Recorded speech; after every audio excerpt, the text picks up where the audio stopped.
I tell the girl.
Asking me if I know what real love feels like. If I ever let anyone inside, you can't be serious, serious. Cause I was the one giving all I had, kept my promises all attached. Better away set on that. It's time.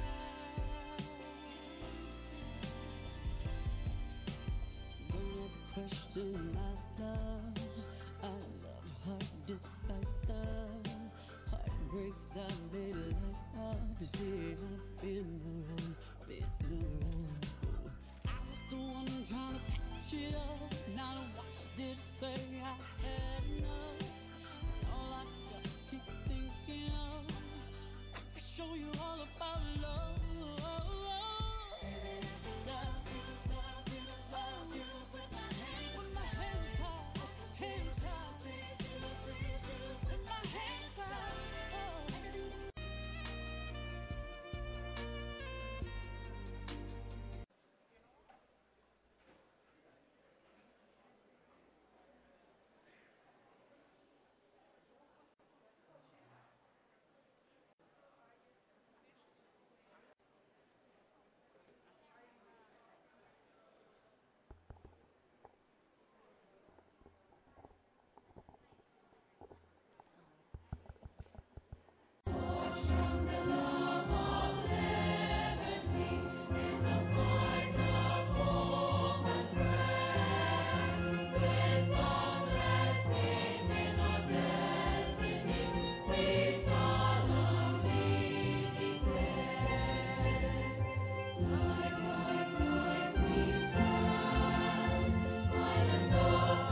may be seated. We will now have our safety briefing. Mighty Father and King of all the earth, Father, these are your people coming before you on this day that you have created and made. Praying, great Father, that you bless the proceedings of today's program. We pray, great Father, that you take full control. You alone know the great work that has gone into making today a success. We do pray, great Father, that as we continue to educate our greatest resource, our children, that this day would be a day that they would remember in their growing years, and they would understand the importance, great Father, of taking care of this earth and educating themselves about the importance of guarding against disasters and health hazards. We do pray, Father, that you bless us, you continue to inspire us, and help us, great Father, to continue to work together for the benefit and the growth of Trinidad and Tobago. These things we ask of you in the name of your only Son. We pray and ask all these things. Hallelujah. Okay, you may be seated. Ceremonies for today's program. And her name is Miss Deborah Collimo. Deborah is a dedicated employee of the San Fernando City Corporation, whose personal motto in life is, any gifting you possess is given to be a blessing to others. Ms. Collymore is employed as a litter prevention warden attached to our public health department. She is a qualified educator with 10 years experience in remedial education. It is my esteemed pleasure to introduce our Masters of Ceremonies for today's program, Ms. Deborah Collymore. Thank you.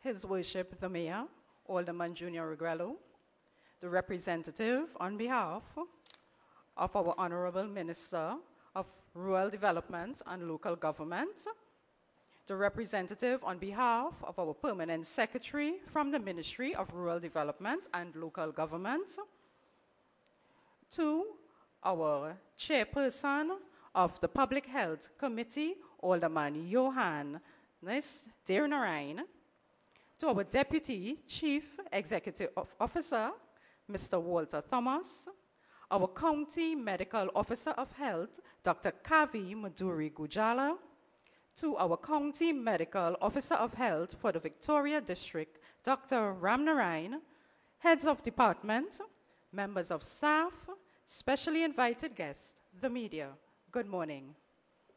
This morning, I have the pleasure of being your MC for today's proceeding.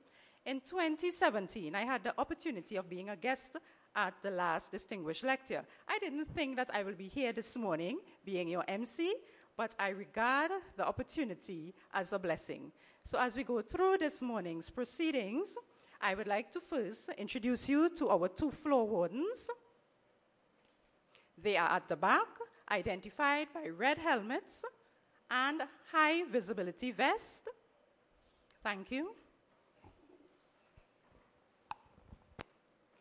Next, we will go straight into our program for this morning, where we will have our doctor. We will have our doctor, City Medical Officer of Health, Dr. Kavi Maduri Gujala, giving her remarks.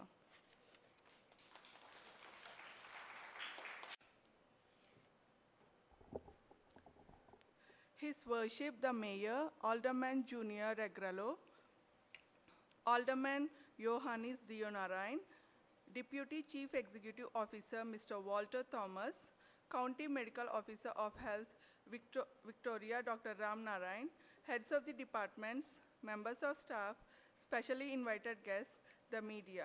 Good morning. In Trinidad and Tobago, we frequently experience a number of disasters which leads to health hazards. These disasters generally threaten public health in different ways. There are associated health hazards that may lead to outbreaks of gastroenteritis, leptospirosis, mosquito-borne diseases such as dengue, chikungunya, Zika, and many waterborne diseases. Today's topic, disaster and health hazards, is an important one. Everyone should have some knowledge about disasters. Particularly, most disasters like hurricanes, floods, earthquakes, tsunamis, and fire accidents, all of which are universal to our environment. I am sure that our guest speaker, Mr. Clifton Joseph, will present to you an informative report of these hazards and measures that we as individuals can apply whenever disasters occur. Thank you once again for being part of the San Fernando City Corporation's Public Health Department 17th Annual Distinguished Lecture Series. Thank you.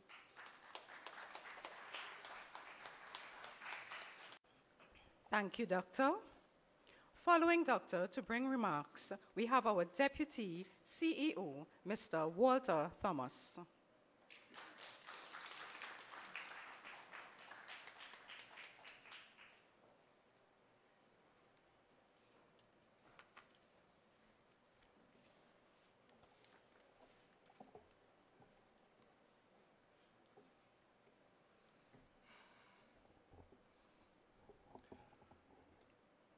Good morning. Good morning, students. Thank God we are here today, and welcome. It is my distinguished pleasure to welcome you to our distinguished lecture today. We are hoping that you all will take from here something that is important in terms of your learning. We hope that somewhere in the future you can use what you have learned, all right, both in your classroom and in the future. With that being said, thank you and welcome again for coming. Thank you.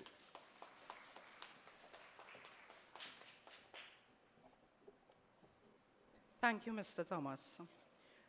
To our children, according to healthychildren.org, their emergency preparedness says, make a plan, build a kit, and be informed.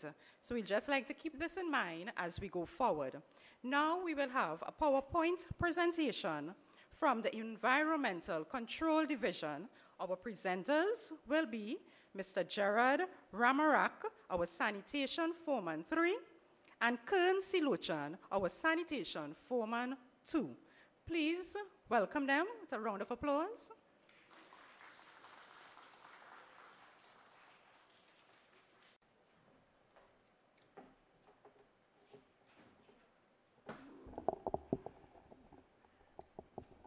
And Junior Ragrello.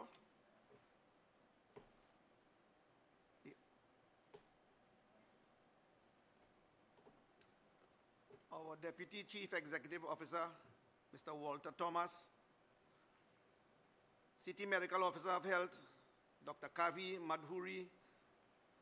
Forgive me if I pronounce the surname wrong. Jujala. Heads of department, members of staff, specially invited guests.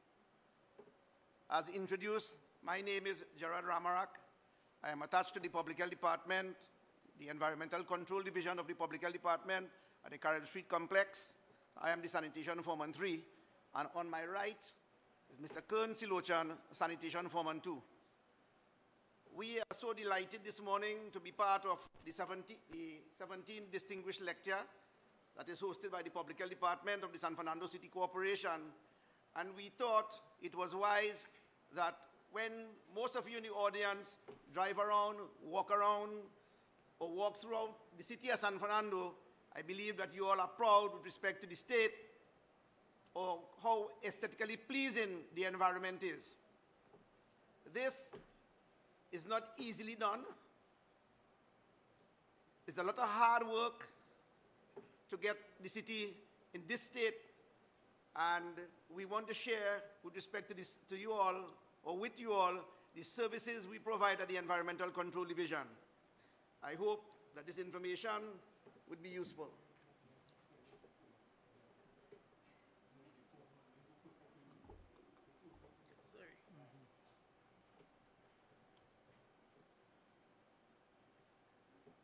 San Fernando gained borough status in the year 1853, and if my math is right, 150 35 years after we gained the city status, 1988. Present population, maybe approximately 50,000 citizens. Do you believe it's easy to serve 50,000 citizens, approximately 9,000 households, by providing services and effective, prompt and reliable service to the citizens? And I'm sure you all, going through the slides, you all would realize how much different activities or services we provide to the citizens of San Fernando, and by the greater community at large, or Trinidad and Tobago, I should say. The division's primary responsibility is to provide prompt, efficient, and reliable services to the citizens of San Fernando. Do you believe we really provide that service? It's no boast, but I could tell you that we definitely do. As the slides say here, the services rendered: municipal solid waste collection and disposal. Do not let the word municipal solid, the term municipal solid waste collection and disposal worry you. Basically, we're talking about the service we provide, scavenging services, which is of a twofold nature, and you will see in the other slide. Scavenging support services, re-sweeping, raking, and bagging of litter. We talk a little bit on that. Drainage, manhole clearance, cleaning and maintenance, brush cutting, cemetery maintenance, central market cleaning and clearance, public convenience cleaning and maintenance, fecal waste collection and disposal, and of course, canine control.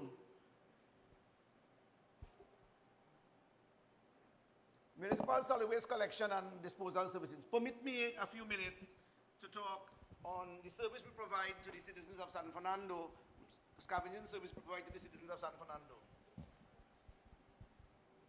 We often boast about the service we provide that is efficient, prompt, and reliable, but it cannot be done only by us at the city of San Fernando City Corporation. It must be of a twofold nature. It must be a partnership between the citizens and the corporation. And in saying so, I would break it down into two areas: the scavenging, the residential and commercial collection and disposal services, and the bulk waste, in which my colleague here, Mr. Kern Silochan, will speak to. We have a total of 26 scavenging districts throughout the city of San Fernando. Our activities or operation starts at 4 a.m. in the morning, and we go late, sometimes up to midnight, and depends on the time of the year or the season. More specifically, around Christmas time, we go straight down into the morning, into the other day. And we have 26 scavenging districts, just to reiterate, and about 96% or 94% of our scavenging services have been outsourced. Why outsource? The corporation would have saved millions of dollars by outsourcing scavenging services. Why do I say such?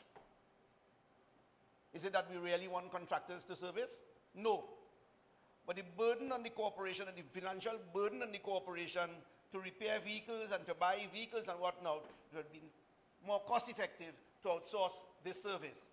Notwithstanding, the other 6%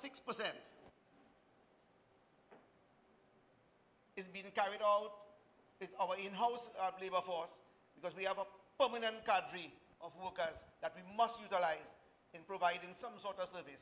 And we have that in-house cadre of workers assigned to do scavenging services on a partial contract basis, and also with our in-house, limited in-house vehicles or compactors that we have. We ask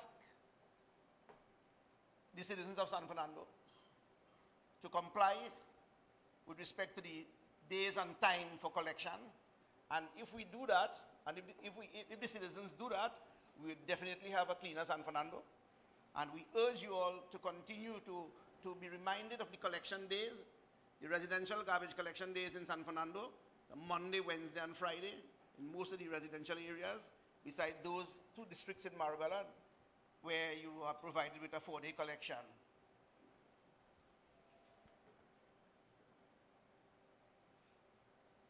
You would realize we have moved from the era of the mule-drawn carts to garbage compactors. Many years gone by, you could have imagined what would have happened today, if we didn't move or we were not advanced to having compactors to collect garbage or collect solid waste, municipal solid waste in San Fernando. So we have evolved immensely over the years. And our team at the Public Health Department and also the Environmental Control Division, kudos to them. They work very hard from 3:30 in the morning straight until late into the midnight. So we see here the photo with the open tray truck. We have an open tray truck doing bulk waste collection, to which Colonel Silocha will speak to, and we have a garbage compactor utilized in providing garbage collection services throughout the city.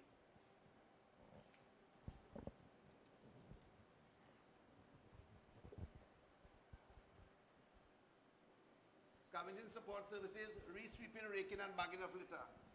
That term or phrase used there may be strange to you all, but we are proud, or the Public Health Department of the San Fernando City Corporation is proud today, because we, the first corporation in Trinidad to modify the functions of sweepers to sanitation laborers.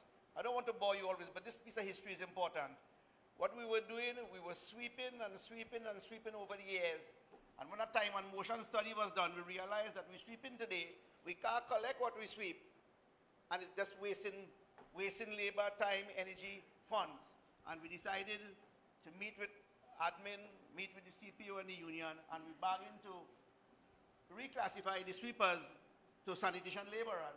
And we introduced different teams at different times during the course of the day, so that they sweep, they rake, they bag the litter for easier and convenient collection by the garbage collection crews. That is why when you walk around, if you traverse the commercial center at the night, you would see people, or you would see employees sweeping, raking, bagging, servicing the bins, and basically around 9 o'clock, you'd see a commercial center litter-free. That is because of the hard work, and I want to recognize somebody in the audience, Mr. Bharat Ramkisoon, who was part and parcel of that reclassification exercise and introduction of the sanitation laborers who perform the services of sweeping, raking, and bagging of litter.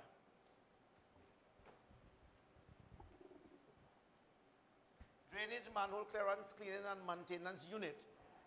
Before I get into this, I would want to have a slight little change here, and before we move on, you all didn't grasp the other aspect of the municipal solid waste service we provide. I will now introduce Mr. Colonel Silocha to talk on our bulk waste collection and disposal services.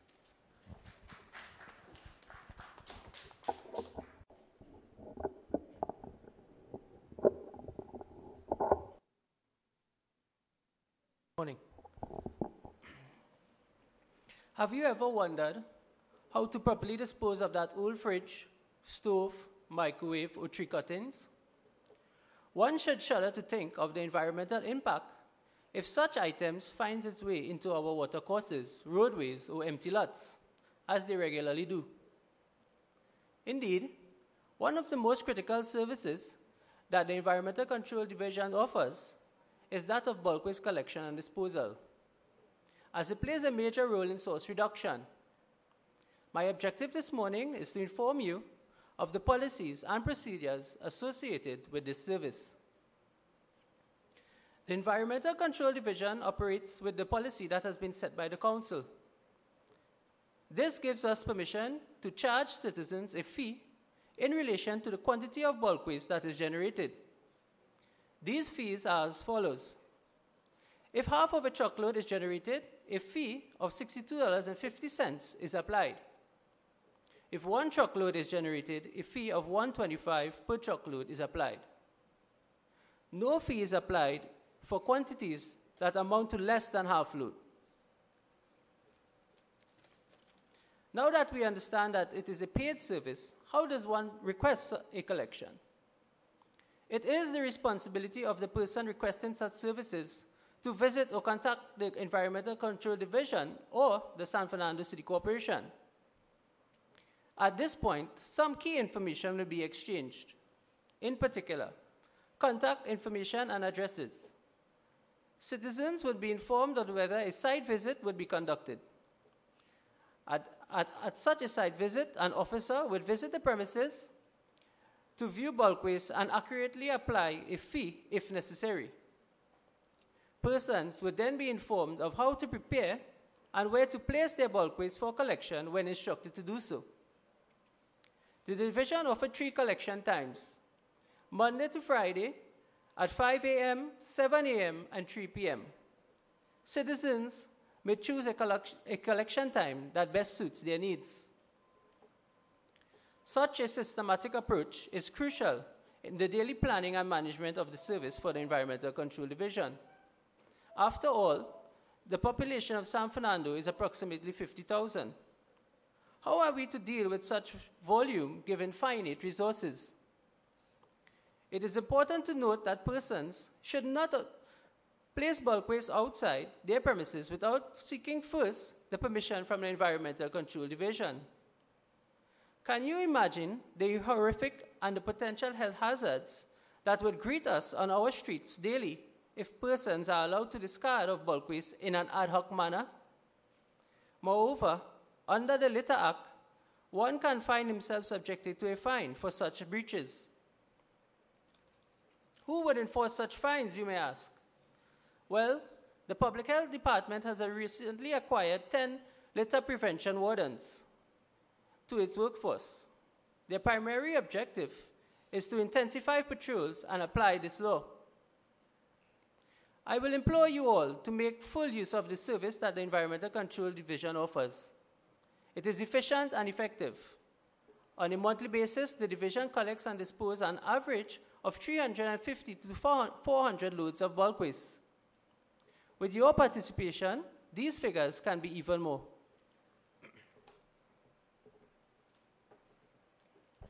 Thank you very much, Mr. Silochan. What I need the audience, more specifically the students, to bear in mind is that the San Fernando City Corporation, among the other 13 corporations, fall under the umbrella of the Ministry of Rural Development and Local Government. That is of utmost importance for you all to know. And all the corporations are responsible for providing these services to the citizens of Trinidad and Tobago. And if we just run through the slides, we will speak to the Cutlass Men Unit, and it may sound a little strange to you, but Cutlass Men Unit.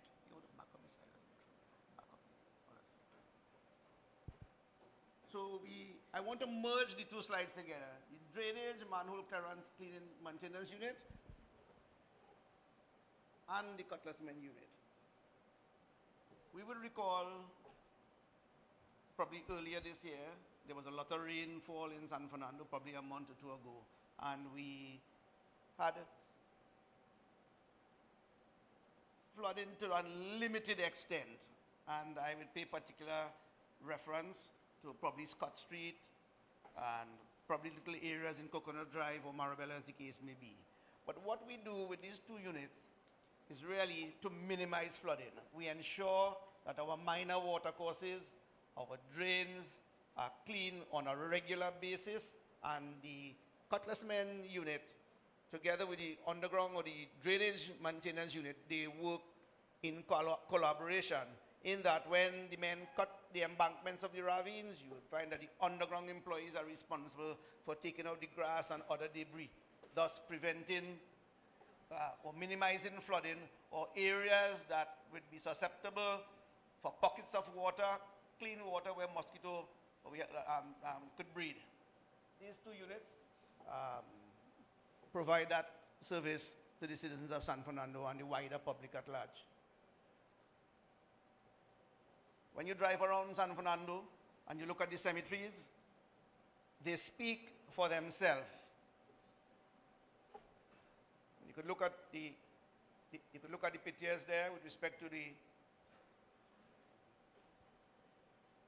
rural cemetery, and you will see the operations there at Paradise Cemetery. Central Market Cleansing and Clearance Unit.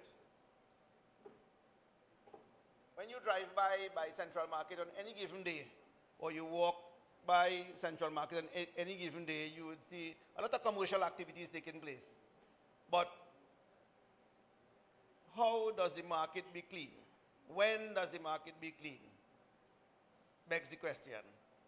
We have a team of employees who are assigned on a daily basis, Monday to Saturday, who work tirelessly from 4 p.m. to 10 p.m. to ensure after the day's commercial activities, the market is cleansed properly, and I mean by scrubbing the floors, scrubbing the stalls, carting out all waste in proper receptacles at the wayside for the garbage collection service or garbage collection crews to collect. And that is being done on a daily basis. As the photos see, you'll see men actually washing the floors at the market.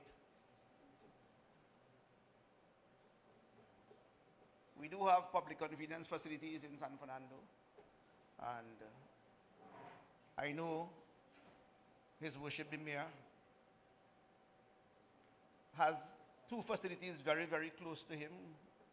The new facility that should be opened shortly at Harris Promenade and the one at King's Wharf. And that would abate most of the little problems or nuisances that we have to the old existing facilities that we have now. But we do provide a service there at the public convenience facilities at King's Wharf and Harris Promenade to users of the city, and we hope to improve in this regard. Communal bins. And when we talk about communal bins, there are areas in San Fernando where we must use communal bins. Why, you may ask? Because the roads or the areas, some of the unplanned developments are inaccessible for the compactors and the open trucks to go in, so we have communal bins at strategic location where we provide the service, because it's still our responsibility at the local health authority to provide service whether it's an unplanned development or you are deprived of a service because of inaccessibility. So we have communal bins there. This service is contracted as well. Canine control. We speak specifically to one of the statutory functions of the San Fernando City Corporation, where the canine control crew is responsible for abating public health nuisance by addressing or catching stray dogs of our city streets, public car parks, public spaces and whatnot. These dogs are impounded at our facility and kept there for the statutory period, 7 days, where citizens who may have lost their dogs or the dogs have been caught, they can make the necessary arrangements to visit the pound and have them retrieved, or other citizens who would like to adopt a dog, that is in place as well when proper arrangements are made. And our brochure will speak to the telephone contacts and whatnot when you get them at the various booths out there.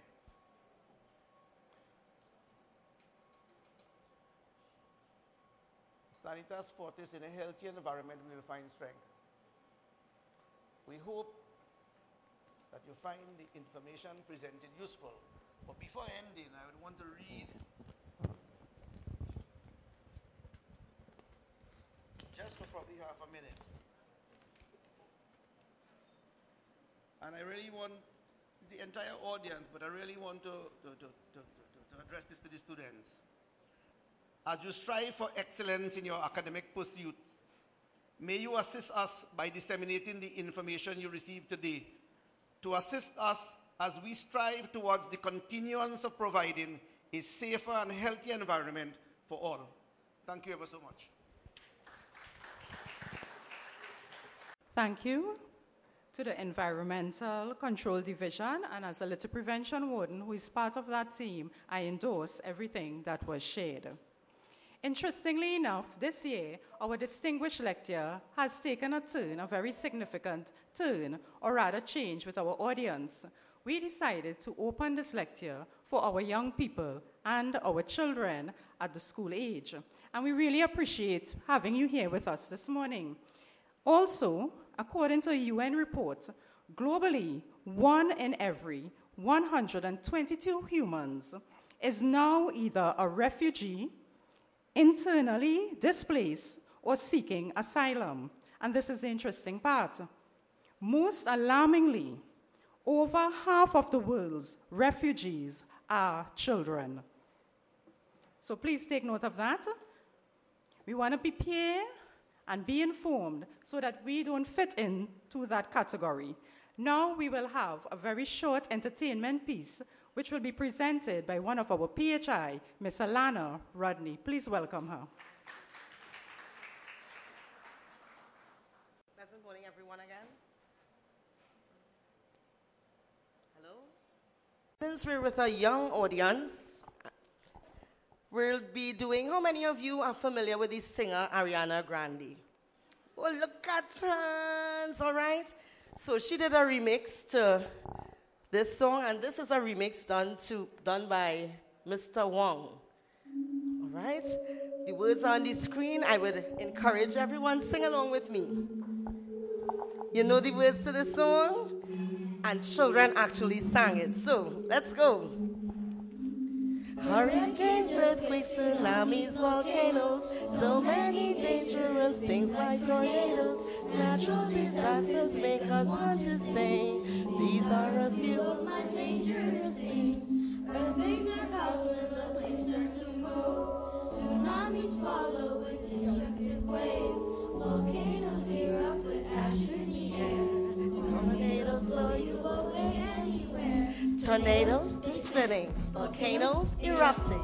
Earthquakes, no warning. Tsunamis, destructive. You like disasters? You thanks. Just learn it. You see it, you run, you hear it, you hide. Yeah, natural disasters. Natural, natural, natural.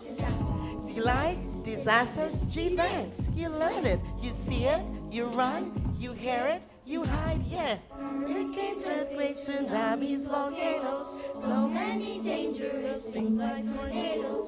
Natural disasters make us want to sing. These are a few of my dangerous things. Earthquakes are caused when the plates start to move. Tsunamis follow with destructive waves. Volcanoes erupt with ash in the air. Tornadoes blow you away anywhere. Tornadoes, they're spinning. Volcanoes, earthquakes, tsunamis. You like disasters? Gee, thanks. You learn it.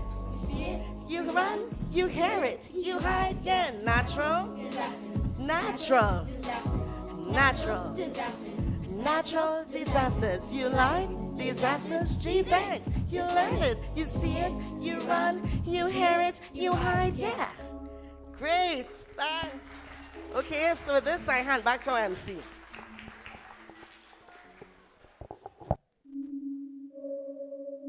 Thank you very much, Ms. Rodney. Now, you cannot have a distinguished lecture without a distinguished lecturer. I take very great pleasure in introducing Mr. Joseph to you. Mr. Joseph began his professional career in 2000 when he enlisted in the emergency medical services, where he worked and managed all types of medical emergencies. It was there that he developed his passion for emergency and disaster management. And in 2005, he was appointed to the position of disaster coordinator of the National Ambulance Service. His major role was to prepare the organization to respond to different man-made and natural hazards. His passion peaked into the management of risk within homes, communities, and organizations. In 2014, he joined the Southwest Regional Health Authority as their disaster coordinator, where he continues to work to implement policies, plans, systems, and training programs for emergency and disaster risk reduction. He specializes in disaster response in the pre-hospital and hospital environment, and he is currently expanding his portfolio into enterprise risk management. The following are some of the professional achievements which Mr. Joseph has achieved. 19 years experience in emergency, medical, service, and response. 14 years experience in disaster management, 16 years experience in the Trinidad and Tobago Auxiliary Fire Service and Fire Response and Fire Prevention. He currently holds the rank of Fire Substation Officer with 6 years experience as a first aid, CPR instructor, and emergency response instructor. Experience in training and development, as well as in operations management and development of strategic and operational policies. Do put your hands together as we give a really warm city welcome to our speaker this morning, Mr. Clifton Joseph.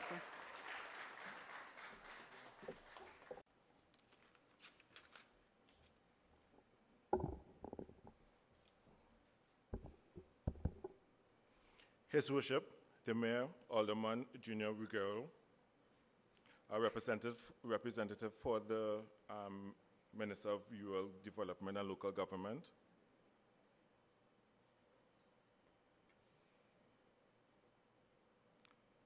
Dr.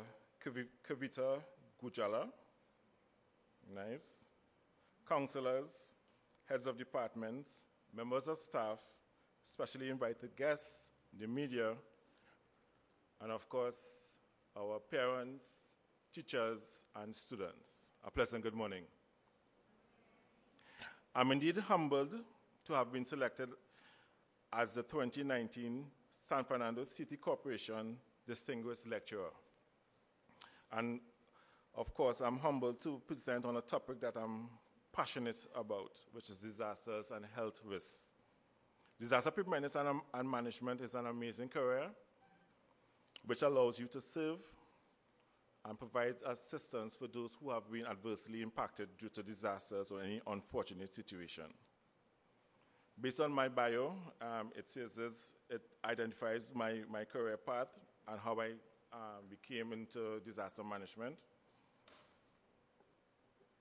For my students, disaster management is a career that is dynamic. It allows you to have critical decision making, makes you create the ability for you to think on your feet. It's rewarding, it's technology driven, it's exciting, result driven, and of course, you're entering a caring and compassionate field. So therefore, let's begin our presentation this morning.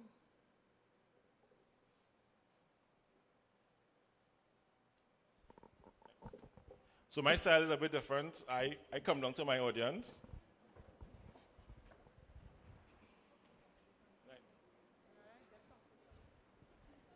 Are we going to be interactive this morning? I know you all sat and you listen, so now is our time to be interactive. I see a nice cross-section of schools, so I'm seeing the little schools here. You guys are secondary school? Yeah? Secondary schools as well. So we will be engaging, I will be engaging you all, and I will be asking questions as we go along.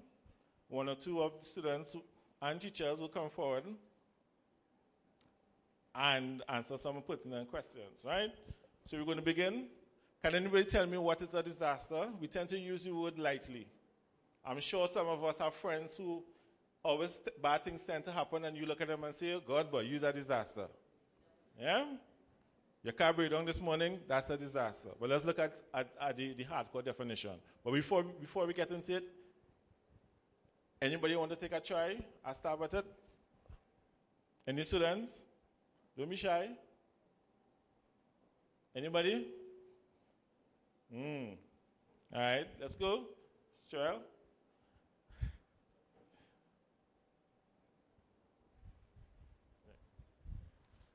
So the term disaster is derived from a Latin. It means bad star. Right?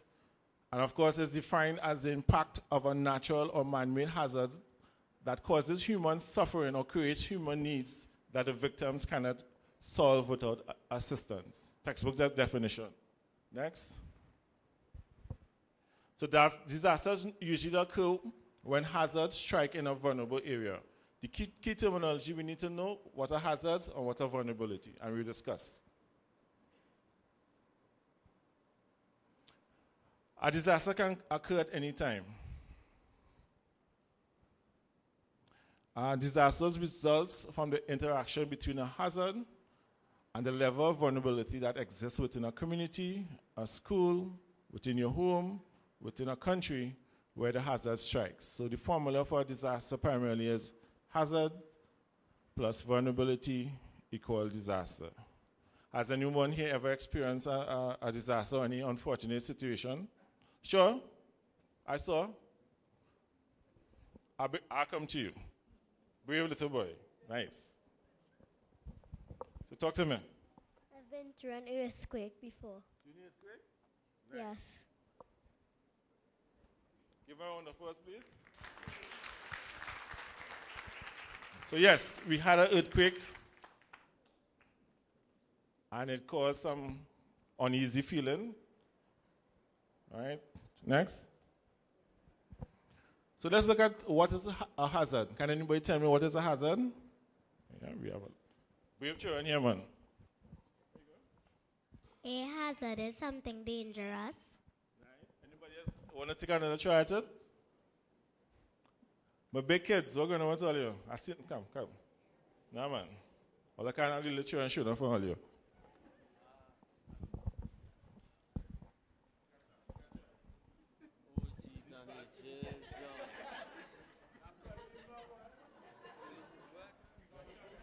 Go ahead.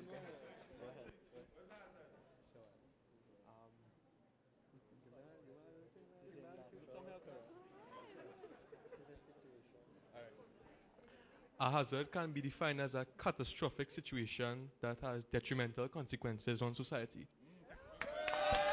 Nice. Anybody else? All right, nice. So let's see. Let's go. So hazard, by definition, is a natural, technological, or social phenomenon that threatens human lives, livelihood, land use, property, or any of our activities that we do.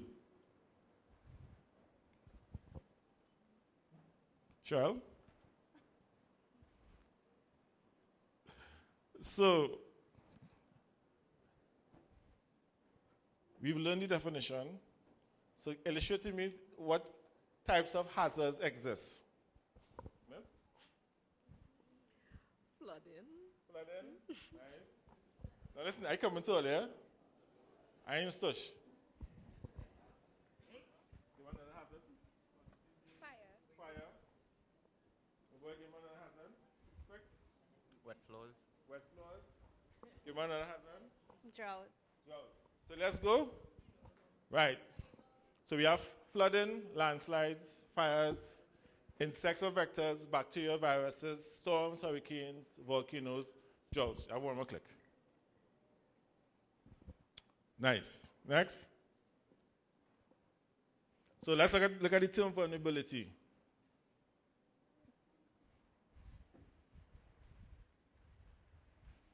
Vulnerability is the measurement of the extent to which a community, school, home, country is likely to be damaged or disrupted by the impact of a particular hazard. Right? So we're going to look at a small audio clipping. What's the difference between a hazard and a risk? Easy question? Apparently not. There appears to be some confusion between the two. A hazard can be identified as anything which can cause harm. A risk is the potential that a hazard will cause harm.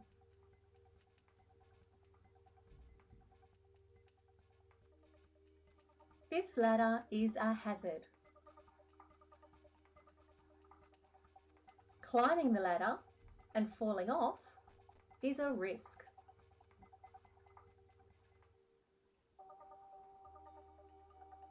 This plane is a hazard.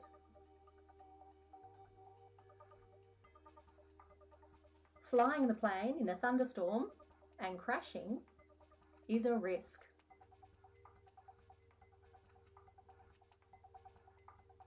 This hammer is a hazard. Using it and injuring oneself is a risk.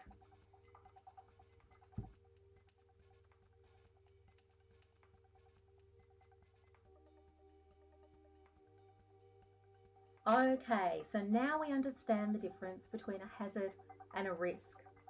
How then do we assess the specific risk that a hazard poses?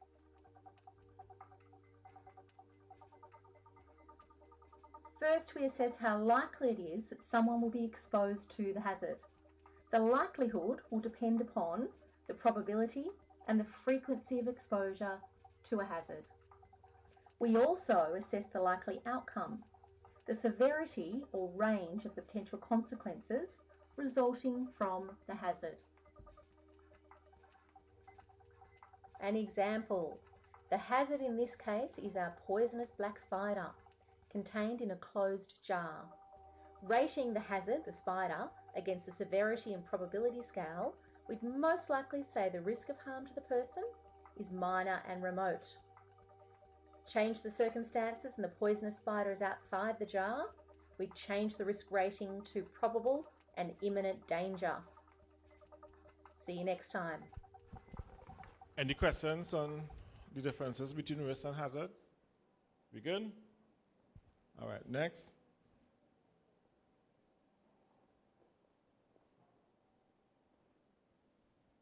So we're looking at flooding. Has anybody in the audience, any student, and your families have ever been impacted by flooding? Yeah, I'm sure. Show of hands. I'm seeing one to the front. Schools? The school flooded. What school is this? Open Bible. So is that so? True? All right. So by definition, flooding is a large overflow. An overflow of large amounts of water beyond the normal limits, especially over what is normally dry land. Flooding is very common in our country. This is our examples from both 2017 when we had major flooding in southern hemisphere. Most of the creek flooded, many homes got flooded out. And last year, 2018, it was reversed in the northeastern portion of the country where we had flooding in Grandy, Greenville, in Arima, Open, and so forth. And flooding continues. Right? So, what are some of the factors that contribute to flooding? And I'm looking for some students to answer. Tell me. Littering.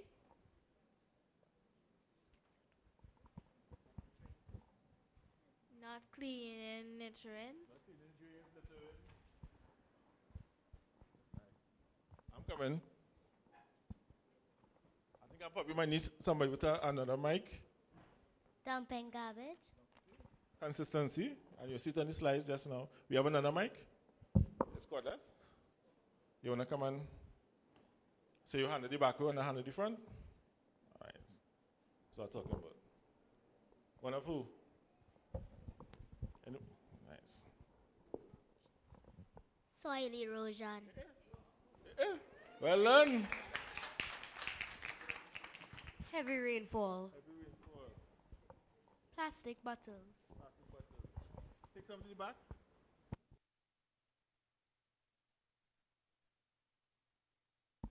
Yeah, the folks in the back, just come to the mic, please.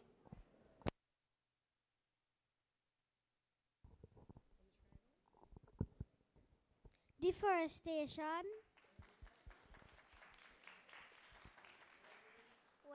When you cut grass, don't let it fall into your drains.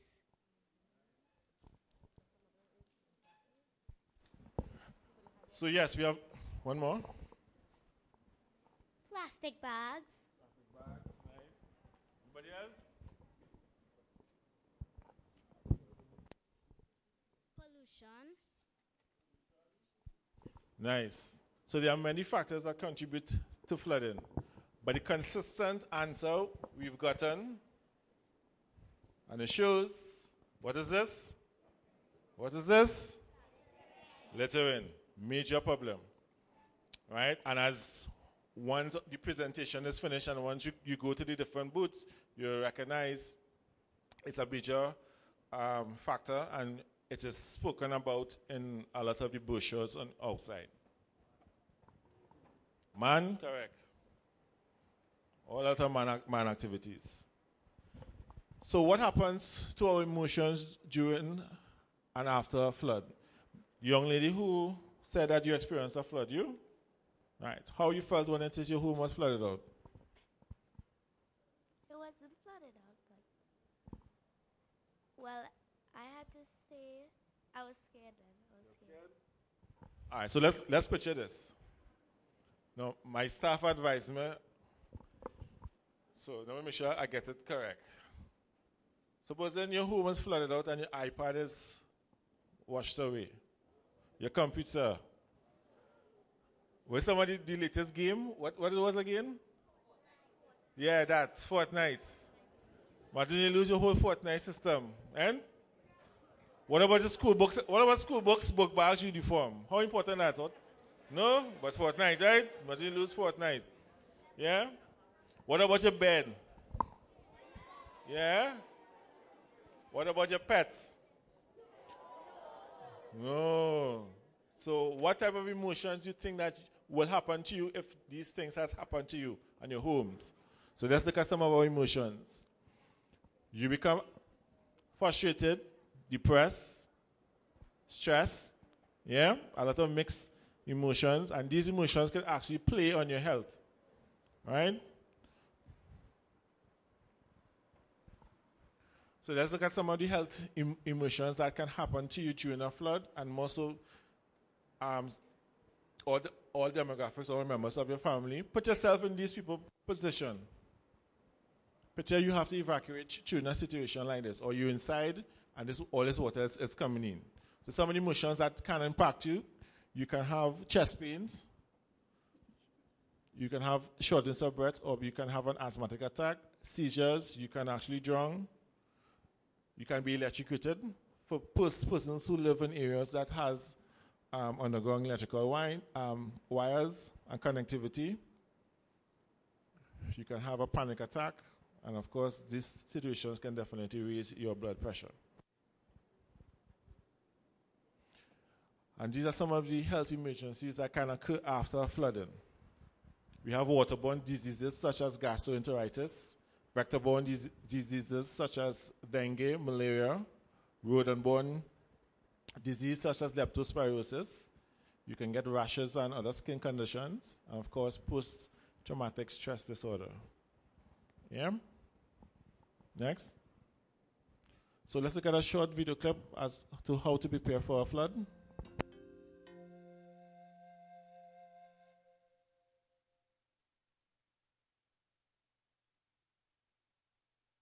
In this video, you will learn how to prepare and react when faced with a flood. If you receive an alert from the authorities that a flood is incoming, keep all your valuables, important documents, as well as hazardous or toxic substances on an elevated surface as high as possible. Prepare your disaster kit and your first aid kit. Follow authorities' instructions on TV or the radio.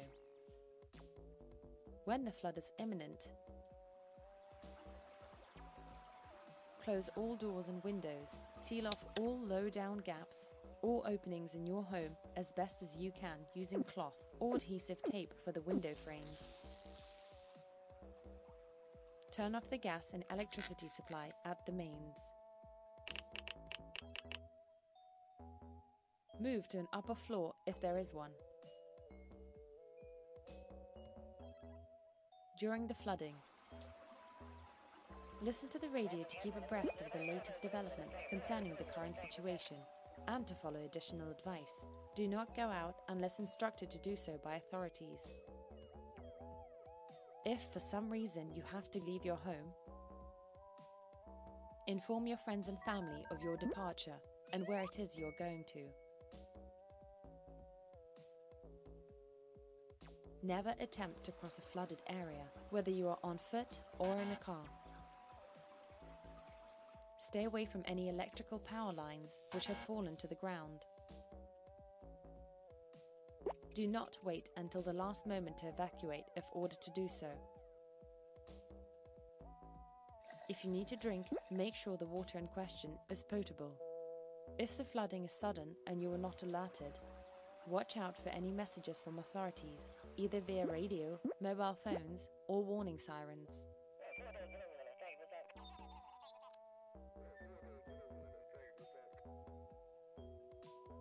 Get to an elevated point away from the water.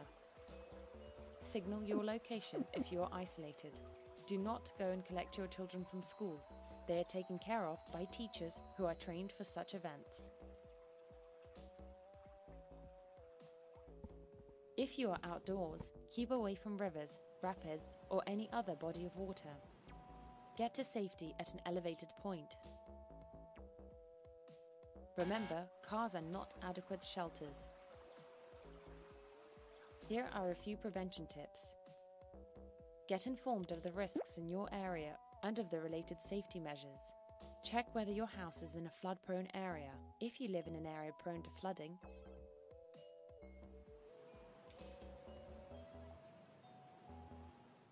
keep your important documents, valuables, and hazardous products as high as possible. Keep a copy of important documents with your friends or family, or make use of a digital filing service. Keep all electric plugs elevated. If you have children, find out about the measures in place to take care of your children in case of a flood during school hours.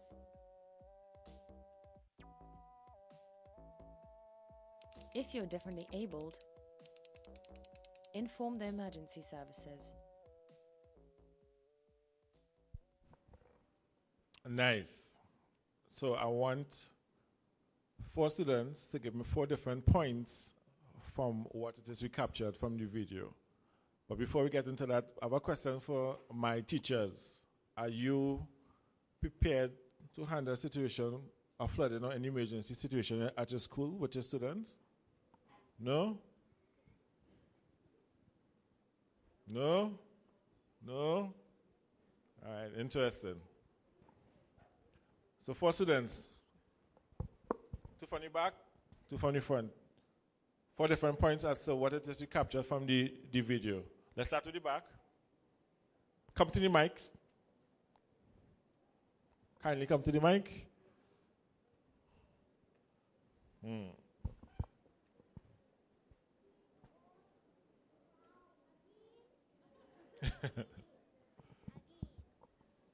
Keep all electrical objects in a high place. Nice. One more applause for him.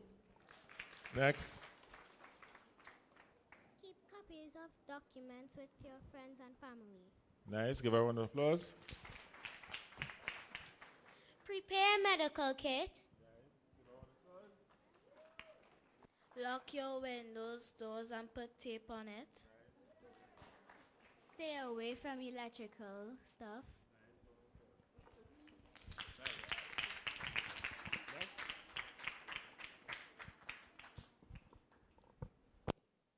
So after a flood, do not go outside and play in flood waters. Do not go swimming in the flood waters. And do not ride the bikes or anything in flood waters. These are pictures of our society post-flooding. Do not let anyone encourage you to come outside and lime, put chairs outside, and have a flood party. And anybody you see doing the same, please discourage them. You don't go outside. Flood waters is very dangerous, and you'll see why. Next. So let's look at some of our vector-borne diseases. So what is this? A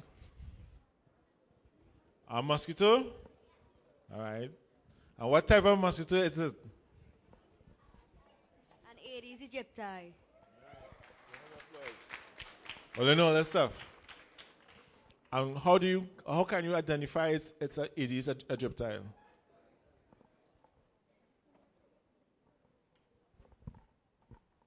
You can identify it by looking at the white spots. Well done. So, this mosquito, this small fella, next slide, please. It is the deadliest animal alive. Responsible for killing annually close to 7 million persons, as according to research information on Google, right? Yeah? So let's look at some of the diseases that mosquito carries. We have dengue, malaria, Zika, and for our pregnant females, you can have microcephaly in babies. You all know what microcephaly is? Students, these are babies that are born with shrunken heads, right? Yellow fever and many more different types of mosquito-borne diseases that are also more prevalent in other parts of the world. Next, you all know who this guy is? Who he is? Like I told you, is not all your friend. Anybody or any rat or rodent that's cooking food for your worse yet? Or any rat that is showering, worse yet. He is not your friend, okay? Because he's very dangerous. Next. He's responsible for what we call leptospirosis. And this you can get after playing or waddling or wading in flood water. For us in the health environment, after every flood event, we tend to see a rise in the cases of leptospirosis, and it has resulted in deaths, both in 2017 and 2018. So hence the reason why you need to stay away from flood waters. Right? Next. So how can we prepare for flooding? We should always try to evacuate a safe place before flooding, and that means you should know your area, your home, your school, if it's vulnerable to flooding, evacuate and move to a safe area before the flooding impacts you. You must have a family emergency plan. If you don't have one now, go home and tell your parents, where's the plan? Let's develop a plan. For my teachers, your school should and must have an emergency plan, a response plan. Because primarily you're responsible for the students, so you need to know where to move them if it is you need to evacuate or shelter in place. Of course, avoid exposure to flood waters. If you have no choice, try to protect yourself as much as possible if there's you need to evacuate. For your home setting, keep all medication and important documents in a Ziploc containers or waterproof containers. Avoid eating any type of contaminated water or food. You can avoid being bitten by mosquitoes by using mosquito repellents or the use of mosquito nets. And of course, always seek help where necessary. Next. This one is a video. Earthquakes. Click on it. Right.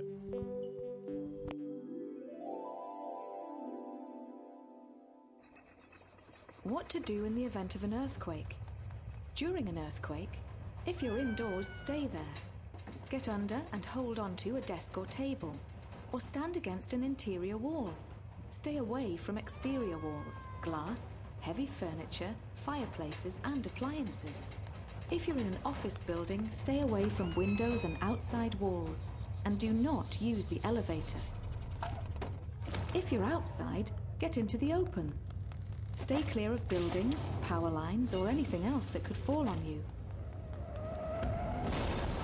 If you're driving, move the car out of traffic and stop. When parking, avoid bridges or overpasses.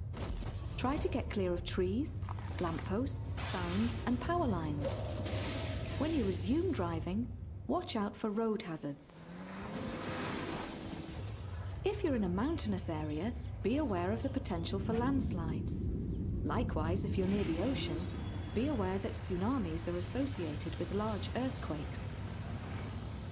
If you're in a crowded public place, avoid panicking and do not rush for the exit. Stay low and cover your head and neck with your hands and arms. After an earthquake, check for fire or fire hazards. If you smell gas, shut off the main gas valve. If there's evidence of damage to electrical wiring, shut off the power at the control box. If the phone is working, only use it in case of emergency. Likewise, avoid driving if possible to keep the streets clear for emergency vehicles. Listen to the radio for important information and instructions. Remember that aftershocks, sometimes large enough to cause damage in their own right, generally follow large quakes.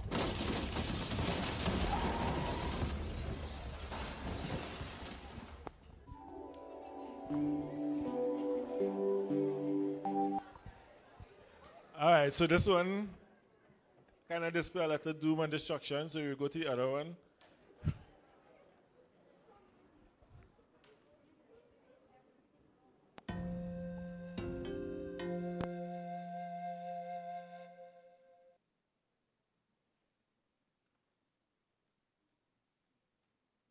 In this video, you will learn how to protect yourself and how to behave properly during an earthquake. An earthquake is one or multiple series of vibrations on the ground that can cause serious damage to persons and property. During an earthquake, do not run away. Falling objects represent a danger. If you're inside, take shelter under a sturdy piece of furniture or in the corner of a wall. Stay away from windows and mirrors. Do not face them. Cover your head and neck. If you're outside, stay away from buildings and everything that could collapse. If you're driving, pull up your car at a safe distance from everything that could fall down. Stay inside your car until the earthquake is over. After the earthquake, be careful, there might be aftershocks. Listen to the radio for safety instructions. Close the water and gas inlet taps. Open windows and doors in the event of a gas leak. Leave the building. Don't use an elevator.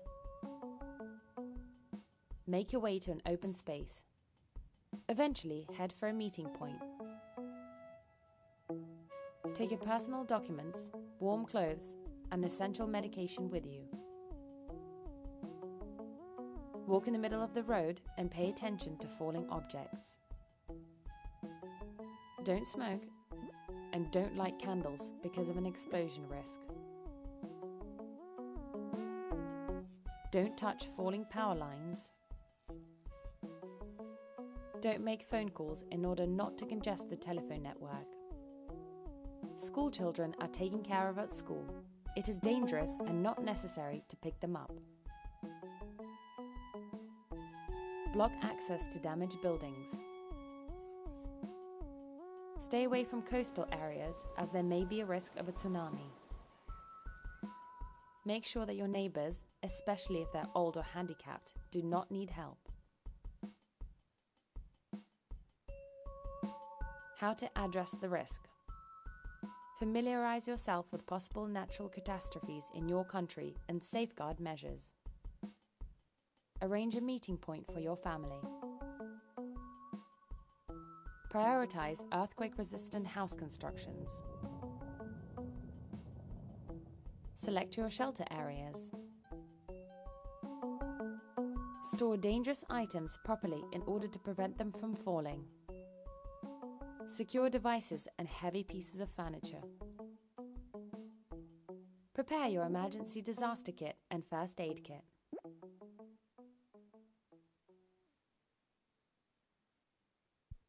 Nice. Any questions? So, just to continue on earthquakes. In the event of an earthquake, we stay calm, we remain calm. And of course, if you're indoors, stay indoors. Watch out for falling objects or debris, lighting fixtures, glass windows, or anything that could fall on top of you. We want to maintain what we call DCH, drop, cover, hold on. Drop under any table, under a bed, anything strong and steady. Cover your head and hold on until the shaking stops. All right, any questions on this? Sure.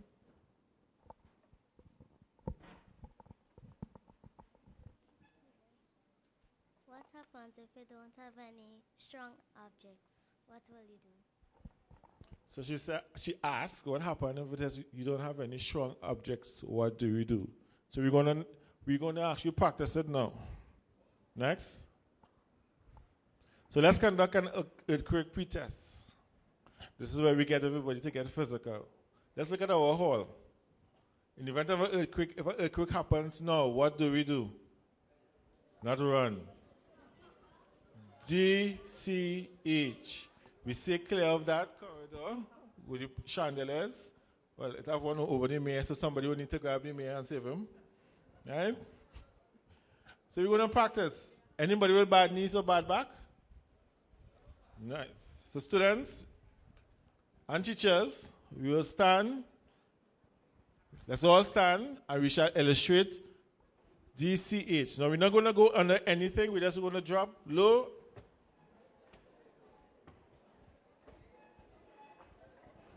We shall shout and scream on top of our voice, earthquake on my count. I want the hospital to hear us. And then we drop. Simply we drop. Hold on like this. You all seen me? Yeah. And we hold on. We hold on for 2 seconds and then we get back up. So on my count of 3, 1, 2, 3, we shout earthquake hard for at least 3 seconds. And then we DCH. Drop, cover, hold on. For the first persons with the phone, you need to do it too. Right? So remember, we're screaming and shouting it. Everybody needs to hear us. You all ready? 1, 2, 3. Earth. And then we. Nice. So give yourselves a round of applause. Go home and practice, team. And are there any questions for me?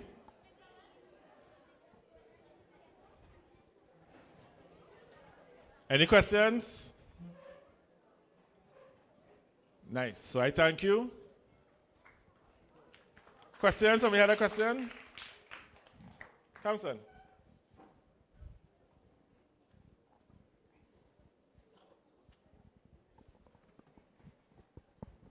If you're like on the sea or in a boat or something on the sea, what do you do? And there's an earthquake. Brilliant question. So you ask if you're on the ocean and there's an earthquake, what do you do? So underwater earthquakes or underwater landslides, in terms of the shaking, you tend to what you get underwater disturbance. Now, it depends on if you're in open sea, you will not feel it. Right? Underwater landslide earthquake tends to trigger what? Tsunamis. And the potential and the dangers for tsunamis normally occurs when you're coming closer to the shores. So once you're deep, open water, you wouldn't feel it. Any other questions? All right, thank you.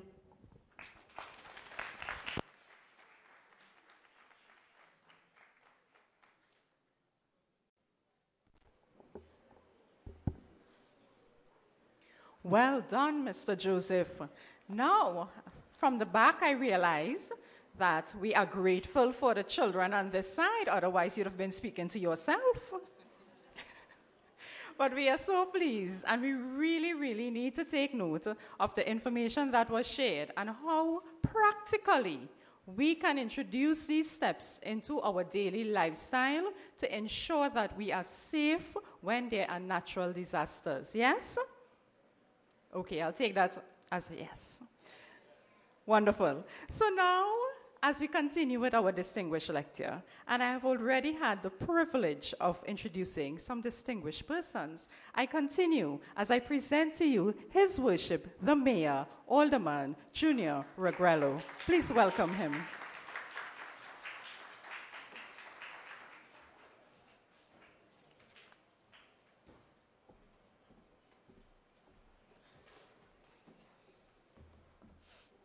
Thank you very much for your very warm welcome, everyone. This morning is a very successful event for us. I'm very happy to see so many young persons here for this function.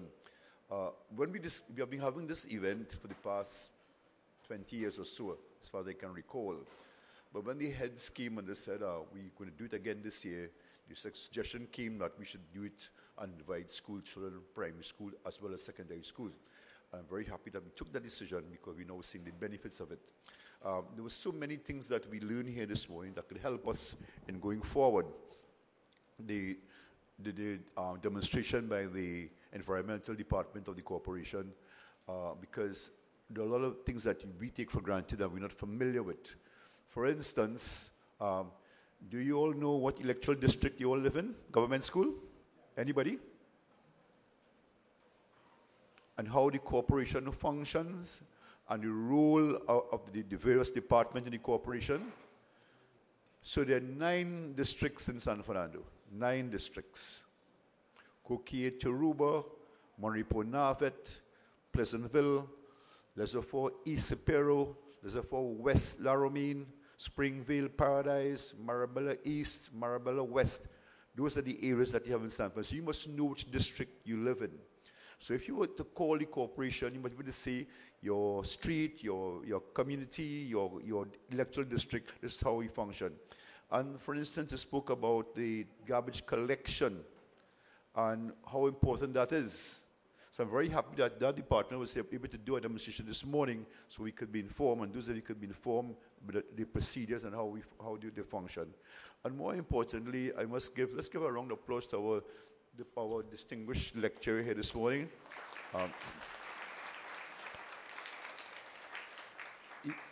Even I and all was moved by the interaction and the way he got us to understand and take us through the paces.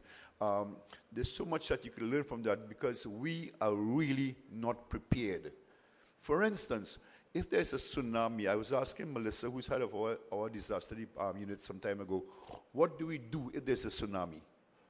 We're not ready for that. I was home. You all remember the last earthquake we had, the massive one? What did we do? I live in a gated community. Everybody ran out in the open space. Everybody. There's an earthquake. Everybody ran outside. But we did not know what to do because we're not prepared.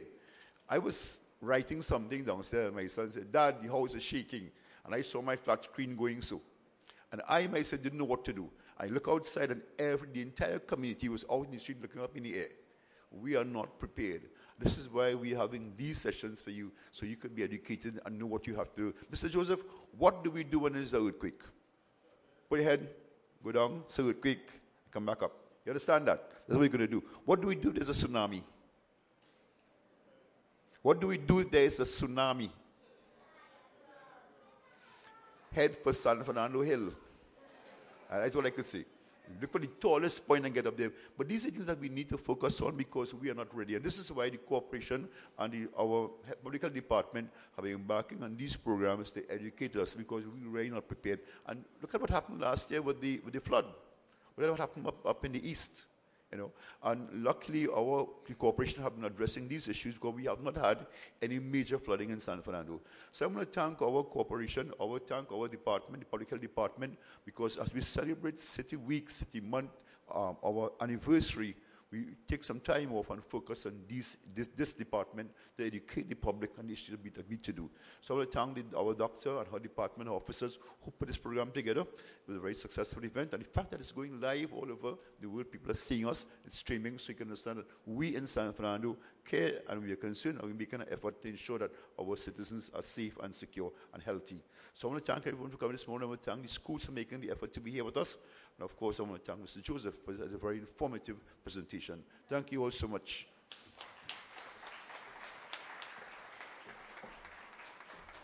Thank you, Mr. Mayor. We will now ask our presenter, our distinguished lecturer, Mr. Clifton Joseph, to join us on stage. As we invite our public health educator,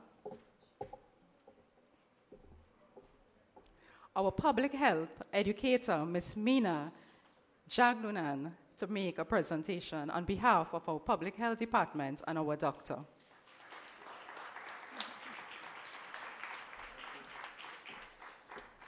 As we draw very, very, very close to the end of this morning's formal proceedings, we would like to ask the children, if on your notepads that were given to you as you entered this morning, if you can kindly give us some feedback on your thoughts of today's program. When you are finished and you are exiting and you are going out, you will leave it at the table where you did your registration. So if you can quickly do that for us, it will be greatly appreciated. Now, I would like to present another litter prevention warden who is charged with the responsibility of giving today's vote of thanks, Ms. Sonia Dunting.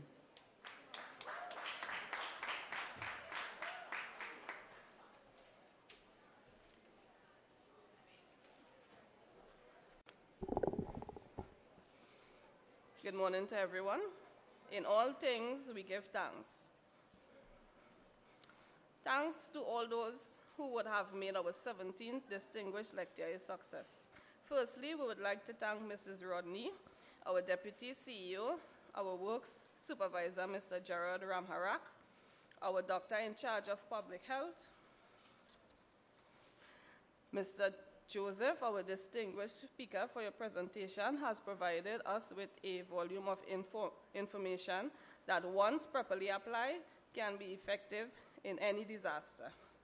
Most of all, we would like to thank our students and teachers for your interactive participation in this event. Our emergency service, San Fernando Disaster Management, Insect Vector, Litter Wardens, and all members of staff. We would like to thank you all for your support. Thank you.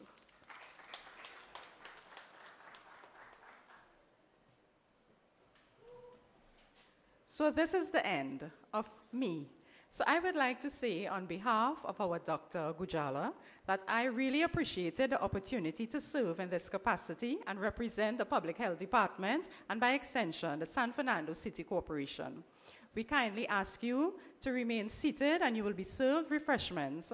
Following, you'll be directed to our display areas where you have the freedom to interact with our presenters at the different booths, and then we ask that you will be safely returned to your destinations, and we thank you for being part of this presentation today.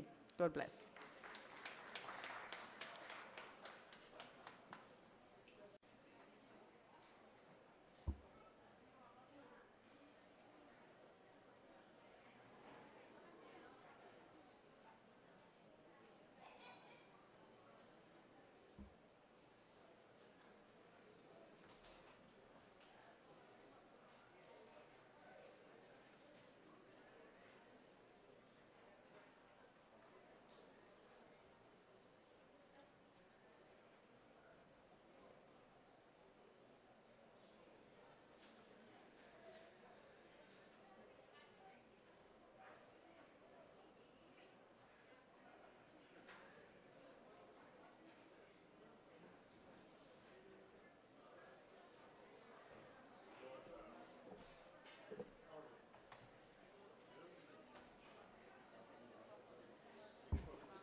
chest compressions. Immediately center the person's chest. Place the heel of one hand in the center of the person's chest or the lower half of the breastplate. Place the heel of the other knee on top of the chest and work the fingers of both hands to keep your fingers off the person's ribs. The heel of the hand should be the main point of pressure in the chest. Arthritis in the hands or wrist. Give compressions to have one hand and wrist of the hand on the person's chest with the other arm while pushing down on the plate. Position yourself directly above the person's chest so that your shoulders are directly over the hands. With the arms straight and the elbows long, press down at least 2 inches or 5 centimeters on the person's breastbone with the heels of your hands. Now, after each compression to allow the person's chest to come back up to its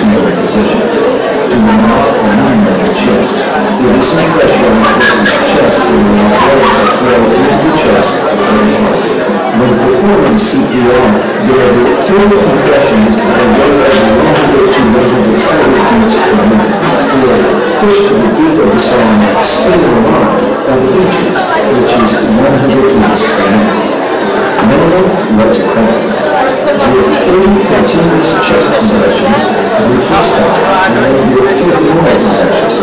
Steady with the beat being good.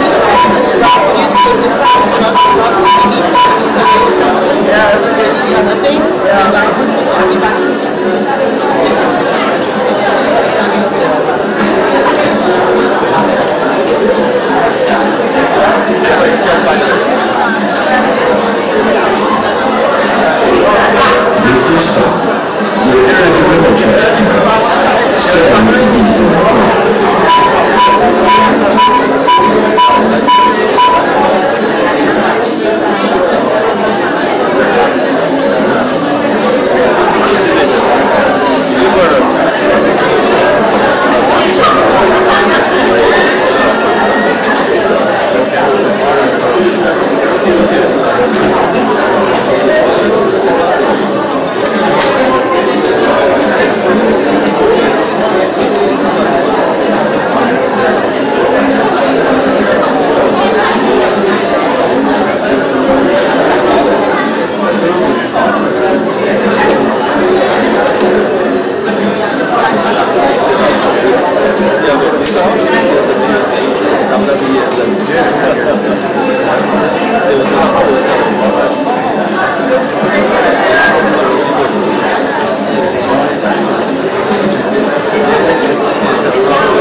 Let's see.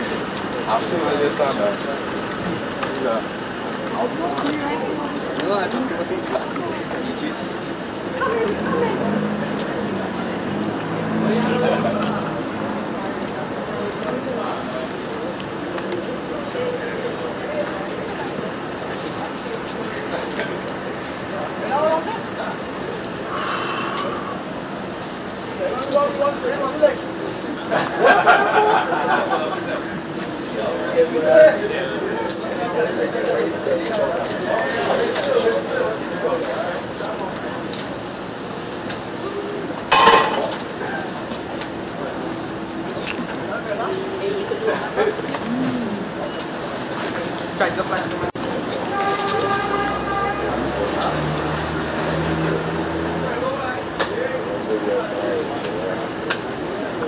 Set it up. You just fix it up. So, yeah, wrong.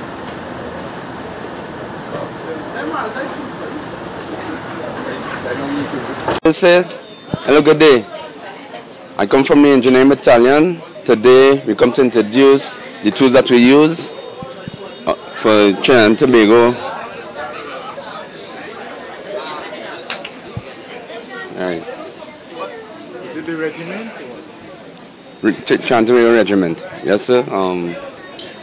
Today I come to introduce you some of our tools, like the falling axe, the 100 tape cloth, the chainsaw which is used to cut down trees, fallen objects.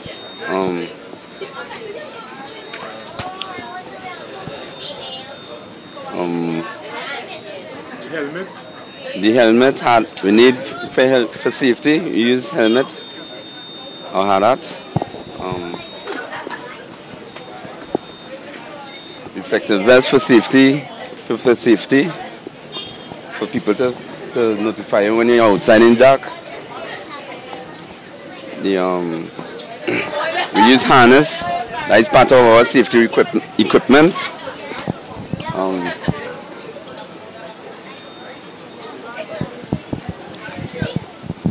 This here is our portable eye wash. It's very simple to use. All you need to do is, that's when you go out in the fields, you put it down, you wash your eye, in case if any debris fall in it, to use that. Like for the public, that's for everybody. Who you going to save? Alright.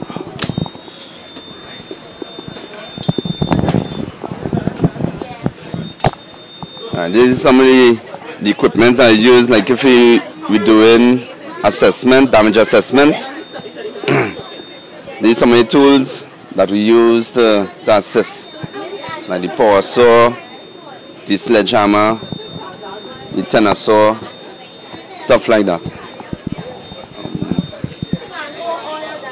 That's basically it.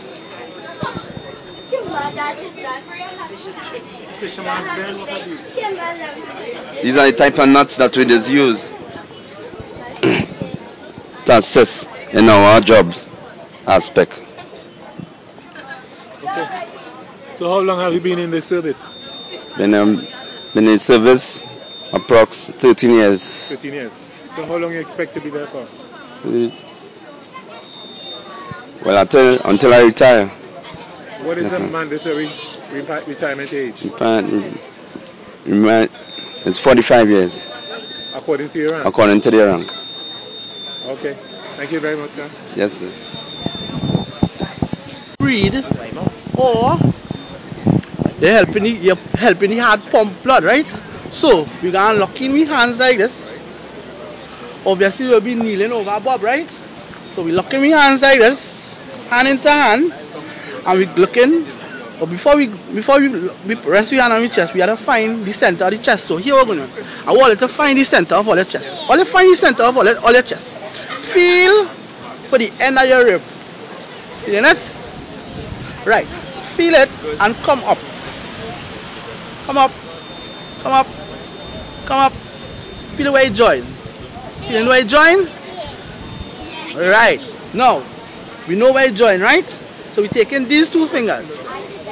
the index finger and the middle finger, and we resting it right where it join, right? And then we take in our hand, and we doing like this, and we resting it here, above the index finger, right? So we find the center of the chest. Good? So we interlock our hands, and we're on the center of the chest now, right? Good? Right.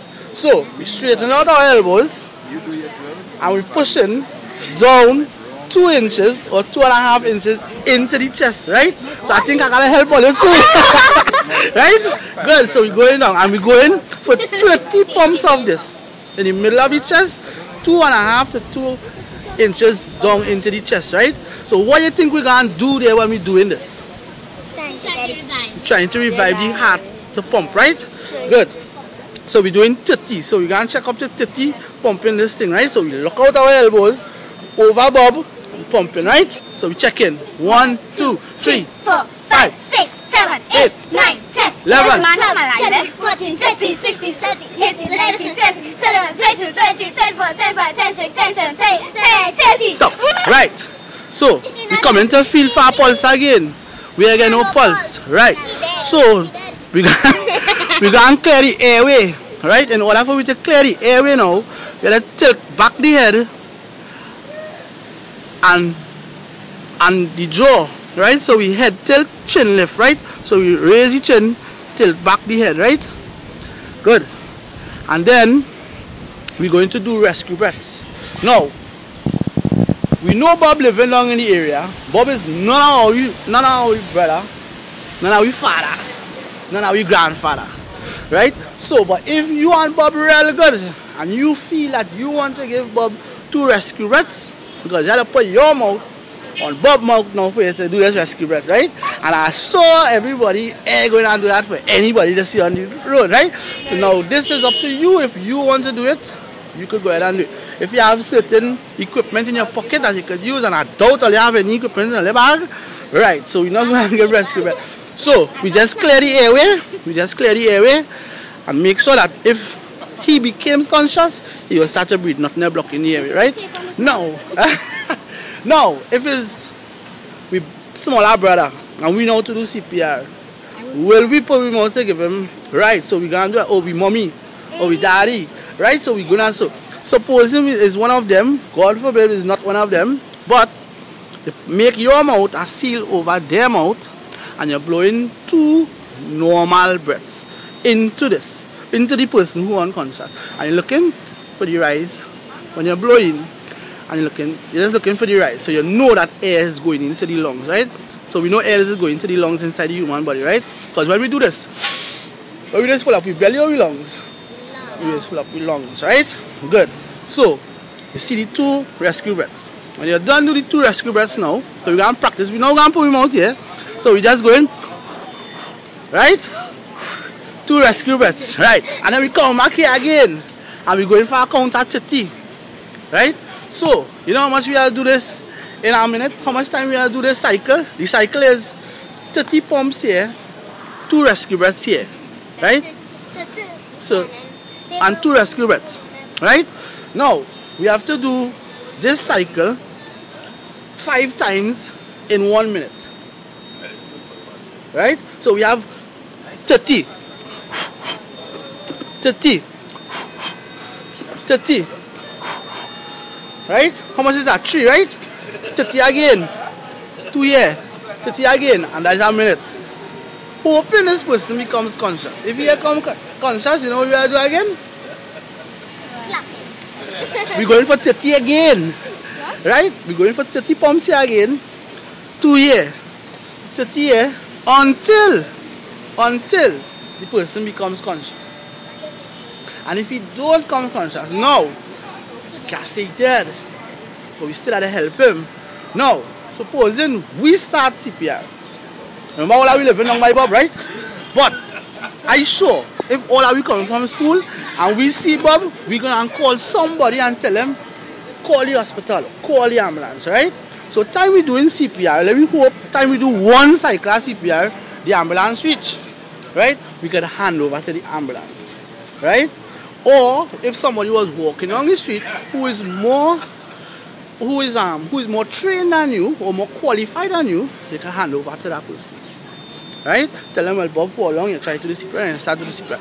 You do 5 cycles of CPR, and here we gain consciousness. So they will start to do their CPR. Right? Which is the same thing they will be doing. Or the ambulance switch. Good? Or Bob start a cough. If Bob start a cough, what I'm telling you? He revive. Right? Right, and he had to start back to pump, and he started to breathe, and the airway clear, right? So that's why we will stop, right? And now, I know all you mightn't know, but all right, think about this. You see a big cut here, That means enough. right? So I don't think you might want to go and do CPR now because you see a big gash here. So then you might think Bob is dead, but you can still help Bob because you might not have one of this, but I'm sure in all your bag or you have something looking like this. We have napkins, we have a handkerchief, and right, good. So we can take this and do this on the cut, right? And when we do this on the cut, you know what we're doing? We're trying to stop bleeding, right? And you apply pressure. Good? Yes? It continues and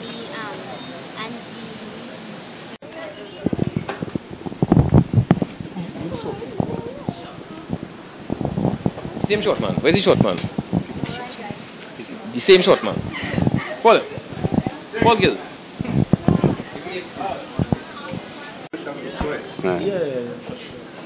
Good day. I come from 1st Engineering Battalion. Yeah, you have to because you know. We have in yeah, so we have to. Stop. Good day. I am 11543, Private Gilsey from the 1st Engineering Battalion. And right here we have our craft named Zodiac. We use this craft for disaster relief for the Trinidad and Tobago. We use it for low land, use it for low line, flood relief.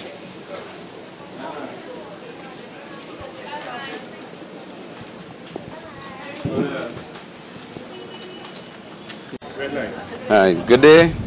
My name is 11543 Private Gilsey from the 1st Engineering Battalion. We come to introduce our Zodiac, what we use for low-line flood areas.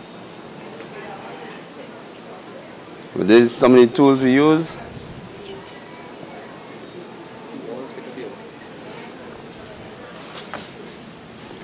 So there's an oar, which you can break it down as in the paddle. We use it in the accent and the engine.